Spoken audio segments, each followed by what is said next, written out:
The Expanse is a tabletop RPG published by Green Ronin in 2018. It's based directly on the first 2 of 9 novels of the Expanse novel series by James S.A. Corey, aka Daniel Abraham and Ty Frank. You may also be familiar with the TV series. As the legend goes, The Expanse was originally conceived as an MMORPG, then as a tabletop RPG before it ended up as a novel series. So naturally, you see a lot of depth in the setting in this game, since the authors did initially put a ton of research into the physics of non-warp space travel and into our solar system's moons and planets where all of the action takes place. This game is based on Green Ronin's Age system, of which there is a Fantasy Age and Modern Age subset. The engine has seen a lot of playtesting over the years, and I'll go over some of the things I like best about it in this video. By the way, this video is sponsored by Bundle of Holding, and as I post this review, Bundle of Holding is presenting a big offer of Green Ronin's Modern Age and the Expanse RPGs in PDF at a big discount. Check it out at bundleofholding.com, but hurry because the Expanse bundle ends January 4th, 2021. 10% of your payment goes to pandemic relief charities. That's bundleofholding.com. And just for the record, Bundle of Holding has had zero influence on my opinions and observations about this game, which are all my own. They just wanted me to let you know about their offer. The basis of the Expanse's setting is the notion that humanity has achieved reliable portable fusion technology. This means that they are able to accelerate ships of any size as quickly as the human body will tolerate, or in the case of torpedoes, even more so. In the setting, this fusion miracle is called the Epstein drive. This ability to accelerate without costly rocket fuel in turn means that humanity can travel to the asteroid belt and to the moons of our solar system to mine them and colonize them. In-game, your players will likely have a ship, and that ship will have an Epstein drive. Getting from Earth to Mars is a matter of days, and to the moons of Saturn, not much longer. As quoted in the book, the Epstein drive hadn't given humanity the stars, but it had delivered the planets. That pretty much sums up the setting. You're not hopping from star system to star system here, at least not in the setting as presented in this core rulebook. You're bound by Newtonian physics, which are surprisingly well explained in the book, but the solar system is your only playground. That's not to say there isn't a lot to do or to be worried about. The Expanse RPG gives you license to tell whatever story you want within the setting, but some of the more immutable elements are the powers that be. Long story short, several generations ago, Earth became way overpopulated and plagued with resource depletion and environmental catastrophe. Some folks rocketed over to the moon, or Luna, as well as Mars. In time, Mars was terraformed into a place almost more desirable than Earth, and after forming its own space navy, became a force to be reckoned with, and in time, independent. Meanwhile, folks were traveling out to the asteroid belt to mine for precious materials. With the Epstein drive, this became something that not only large corporations did, but also medium-sized concerns and even single-family prospector units. Fast forward a few generations, and a whole sort of diaspora of so-called belters formed, living inside of carved-out asteroids with the dwarf planet Ceres as their de facto capital. Being traditionally exploited and abused for cheap labor, the Belters started to coalesce into sometimes union-like, sometimes terroristic cells collectively known as the Outer Planets Alliance, or OPA. Further out, relatively large colonies on the moons of Jupiter and Saturn mostly thrive on the resource-rich moons and are protected and affiliated with either Earth or Mars. As for the last 2 planets and their moons, there is next to no human activity. So, generally speaking, between the Earth-based UN and the moons and asteroids it controls, the Mars Congressional Republic and its intimidating and advanced navy, and the scattered but dangerous OPA, most of the solar system is a hotbed of espionage, terrorism, political intrigue, spaceship battles, and deadly secrets that will affect the very future of humanity. This is the boiling pot where your character jumps in. The book makes up rolling a character pretty easy. Essentially, you have 9 core stats called abilities, and they range from -2 to 4. You roll 3d6 for the stat, then consult a table for the final bonus that it offers. Each ability score also determines some secondary stats like speed, defense, and toughness. There's also a subset of things that a character can have called focuses. Under each of the 9 abilities, there are anywhere from 3 to 15 different focuses. When you roll up a character, you start with about 4 of these, and you will write them in under the ability on your sheet. I'll explain how these benefit you in a minute. When you choose your origin, you're picking between the 3 immutable factions of the Expanse, Earther, Martian, or Belter. This will obviously have a huge role in how you RP, since it defines not only your upbringing, loyalties, and values, but also your physicality. Martians look more or less the same as Earthers, but Belters are often freakishly tall and slim and have a much harder time with gravitation. When you derive your professional background, your social status, your profession, and personal drive, you end up with stat bonuses as well as more focuses or other things like so-called talents. There are 40 listed talents in the book, and they are special abilities that your character can have, each with 3 levels. When you finally get to gearing up with weapons and equipment, you'll find that the game is not too heavy on the details in that department. This sort of reflects the nature of the novels, where there's not a ton of indulgence in firearms and gadgetry.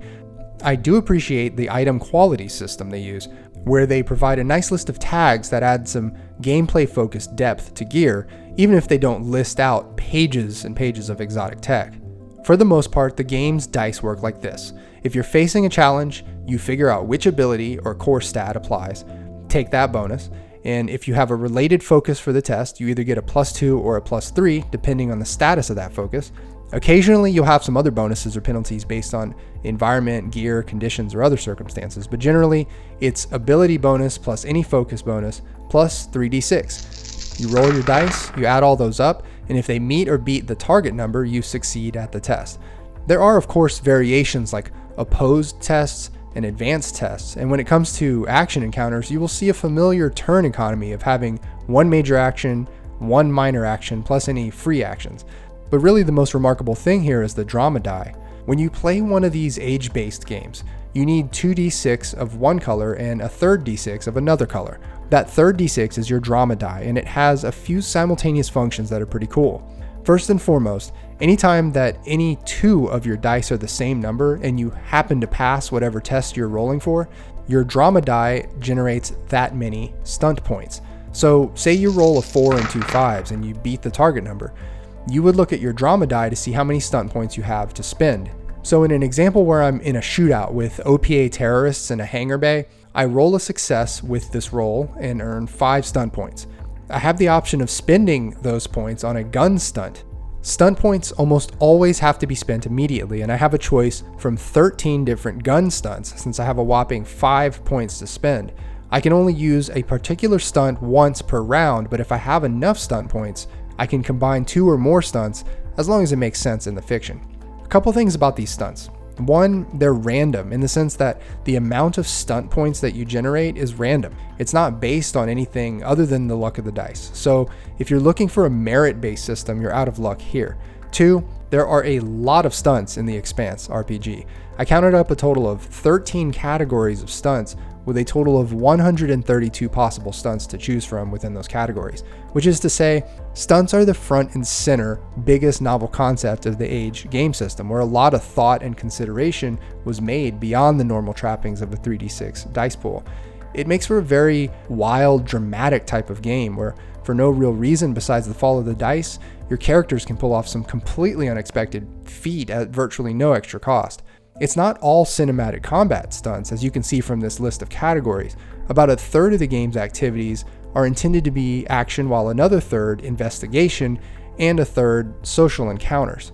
The drama die has some other fascinating functions as well. In the case of opposed tests, the higher of 2 drama dice breaks the tie, and if you want to gauge the level of success of a roll, you can use the value of the drama die as the metric, with 1 being barely successful and 6 being extremely so.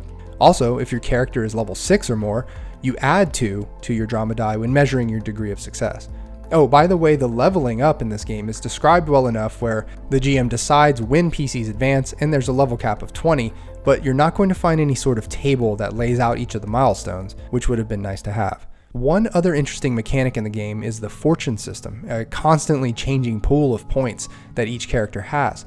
Players can change the value of a rolled die to the number of fortune points that they're willing to spend, or in the case of the drama die, twice that number. You might think this is way too powerful, but a PC's fortune points also double as their hit points. So if they're shot by a rifle, for example, and they reduce their incoming damage with their toughness and maybe their armor, any remaining damage can be reduced 1 for 1 by their fortune points. And if they don't have any fortune points to spare, they're out of the fight and possibly outright dead, depending on the GM's discretion. There's actually another consideration players should have when spending fortune points to change dice rolls, and that's Churn. Churn is sort of like a doom track that the GM keeps, and it goes from 0 to 30. There are 5 different triggers that tick up the Churn track, and changing dice rolls with fortune is one of them. When the track hits 10, a minor setback occurs to the players. At 20, a major setback occurs, and at 30, an epic one. The GM can roll on tables to determine what kind of setback it is. Personally, I think it's a great aid for newer GMs who might forget to inject drama and conflict in the story, but it might not be necessary for GMs who already know how to bring the pain and keep the pressure on. This book really tucks in and explains the basics of orbital mechanics to the point where it really becomes a concern about whether you're going to have to do approach calculations yourself. But when it gets to the spaceship section proper, it ends up being pretty simple. Ships in the Expanse universe range from tiny to titanic and have a hull rating, minimum crew, sensor rating, and a list of possible qualities and flaws. That's it. For qualities, there are 15 tags that each come with either a mechanical or quasi-mechanical advantage. Then there are 8 listed flaws with similar penalties. Like the gear and personal weaponry in the game, the ship weapons don't get all that deep. You can have point defense cannons, torpedoes, or railguns for the most part. Any sort of maintenance or repairs to your ship happen during gameplay interludes and are more narratively described than anything. Space combat is similarly straightforward, where PCs each take a position like commander or sensor operator. In a nutshell, there are 3 distance ranges in which certain weapons can operate, and each round of spaceship combat follows a specific list of 7 steps. Most of the steps call for a test or roll of the dice that uses a PC crew member's relevant ability, plus possibly a ship rating. One thing that really spices things up are the command stunts that could really turn the tables, and it's worth mentioning that you can turn tail and run in any space battle, as well as any in-person battle, at the cost of taking a relevant condition. There are a lot of little alternatives to death built into this game like this, and I think the idea is to keep the story going instead of having total sudden annihilation. There's a dedicated GM section that's pretty decent, but what I thought was really useful was the last chapter that detailed just what kind of Expanse story you can tell with this game. It's really interesting how many different kinds of games you can play within this setting. This section first goes into depth into the various themes, which are of course inspired by the novels, but then it offers various frameworks along with story hooks for each. These are very well explained and inspiring to read. There's also some great guidance on how to go beyond or parallel to the canon established in the novels. I won't get into any specifics here because I don't want to spoil any plot points. One last thing I wanted to mention, this book includes a couple of concepts that tie roleplay in with the mechanics. One is bonds, where PCs can build up a bond between each other and enjoy a bonus to rolls involving that bond. The other is membership to an organization. With membership, a PC can have one of 3 ranks, for lack of a better term, and each rank affords either a mechanical or narrative bonus related to roles. I thought that this membership concept was critical to the setting and would love to see an expansion of it in future books, such as detailed ranks and bonuses for specific organizations like the Martian Navy. Okay, so here are my thoughts on the Expanse RPG by Green Ronin. Cons: some quality of life issues. I noticed some minor weirdnesses and quirks when it came to the character sheet. For example, there's a box for experience, but there's no mention of experience points or anything like that. Leveling up is more of a milestone paradigm, completely up to the GM. Also, the preferred stunts box is likely way too small to actually contain all of a player's favorite stunts. But the biggest omission of all is the lack of a ship sheet. If your party's tooling around the solar system in a spaceship, there really needs to be a dedicated sheet that tracks its systems, especially when the ship sees combat and takes damage to individual systems. Pros: this feels like your Expanse. The designers did a great job of taking the first 2 novels of the series and fleshing it all the way out. I don't want to use the term sandbox here, but the book does encourage you to do whatever you want with the setting, and there's a lot you can do, within the confines of the solar system, of course. A.G.E. The stunt dice that frequently generate crazy moves on dice rolls is pretty clever, and there are so many stunts for the players to choose from, so it's not a one-off gimmick. And the fortune points, acting as both hit points and meta currency, really makes the A.G.E. system a sort of gonzo cinematic roller coaster, which is a good fit for the Expanse. Artwork. I found the art in the book to be pretty superb. I especially loved the depiction of each ship type and the sort of gnarly depictions of each of the main characters from the novels. I guess when you look at how much the original Kickstarter raised, it's not a surprise that the book was going to be loaded with awesome illustrations, but still, hats off to the artists and art direction here.